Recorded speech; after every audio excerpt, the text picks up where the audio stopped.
another section of Uncle Sam's math tutorial. Today I'll just do a quick revision on addition and subtraction. Now, what is the goal of what I'm doing here today? The goal is just to kind of remind you that if you are adding whatever method you're adding by grouping method, you're actually using place value unknown to you. So I'm going to be unraveling what you have been doing so far in this section. So let us begin. Now we have 156 plus 335. And again, if you still don't know how to identify place value, you just have to start. Remember what I said, the last number is the ones place, or you call it the unit, followed by tens, and this is 100. So the highest place value here is the hundredths place. Same thing with here. So we are going to be adding these to this. Okay? So one way we can do it is just to our normal way of adding. We can just say 156 plus 335. Now this is grouping method. But before I do that, I'm going to be expanding on each of these so that you better understand that we are using place value here. So let's go. We have 156. Now what this 156 actually means is one group of 100. For this one, we have one group of 100. So I can just expand it so you can see. It means a group of 100, this is 100, here is one group of 100, plus 5 group of 10s. 5 group of 10s means 50. So you have 50, sorry, this is plus. Then 6 group of 1s or 6 units. Now this here is this, but I just expanded it for you to know that we are applying place value whenever we are adding or subtracting. Now followed by this, plus this is 3 group of hundreds, and that is what 300, plus 3 group of tens, and that is what 30, plus 5 group of ones, and this is just 1. Now let us add this together now. If you go by here, you see that 6 plus 5 will give us 11. If you got 11, you're correct. Now, are we going to write 11 here? No. Why not? Now, the purpose of place value is for us to easily make a group out of any number we have added. So here you have 11. Now, can I take a group from the place value that I previously knew? Can I make a group out of this 11? Yes. I can actually make a group of 10.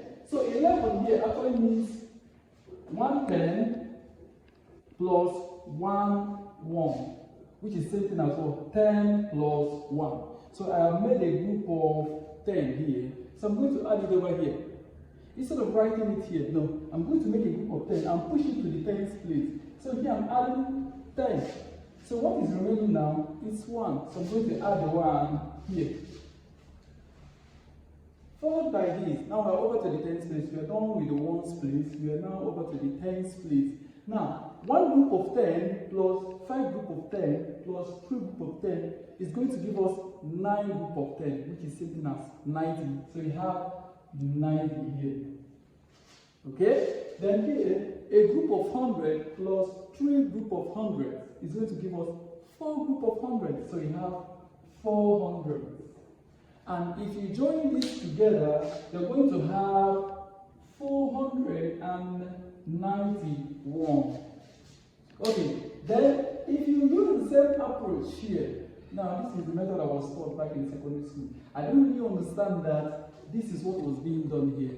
Now if you have something like this back in school, I was taught that if you add 6 plus 5, you're going to have 11. Then what my teacher told me then was to take the number in the unit place, or the last number, put it here, then take the number here in the tens place and put it here. Yeah, I just did that. I didn't know the reason why we were doing that. So this is the reason. So I'm just using the apples to tell you that you're still going to arrive at the same answer. So 1 group of 10 plus 5 plus 3 is going to give us 9 group of 10, which is 90. And 9 is already in the tens place here. So 1 plus 3 is also 4. So you see we arrived at the same answer. So what I'm trying to say here is This is what is actually going on. We are making use of place value and not us. So if you already don't know about it, now you know better. Now let's go over to this. This is subtraction. Now again, I'm going to use this method to solve it. We are taking away this from this. So let me expand it. We have 3 groups of hundreds, which is also 300. Then a group of 10, which is what? Just 10. Then 2 groups of ones, which is just 2. Minus, now this is 2 groups of hundreds, which is 200. Minus again 2 groups of 5 groups of 10, sorry, which is what? 50. Minus 6 groups of ones, which is also 6. Now let us subtract. Now, can you take 6 ones from 2 ones? It's not possible. So here we're going to be doing what we call regrouping. Regrouping. Yeah. So we're going to be taking a group of 10 here. And if you take a group of 10, what is remaining here is just 0. Okay? So we add the one group of 10 here is now going to be 10 plus 2. And that is going to give us 12. So what we have here now is now 12. So let's continue. Now, 12 minus 6. Yeah, that is way much better now. It's going to give us a 6. Then plus, here we're just having 0 group of 10. And you cannot take 50 from 0 group of 10. So we're going to regroup again here. So we're going to take 1 from the hundreds place. And mind you, if you're taking 1, you're taking 100. So what is remaining now? If I take 1 group of 100 here, what is remaining is what? 2 group of 100, which is what? 200. And if I add 1 group of 100 here, it's going to give me 100. So I have now 100. Okay? So hundreds minus 50 is going to give me what? 50. Then here you just have 2 groups of 100 minus 2 groups of 100. Well, that is going to give me what? A 0. So if I join all of it together, 0 group of 100 plus 5 group of 10s plus 6 group of 1s is going to give me 56. And that is the answer.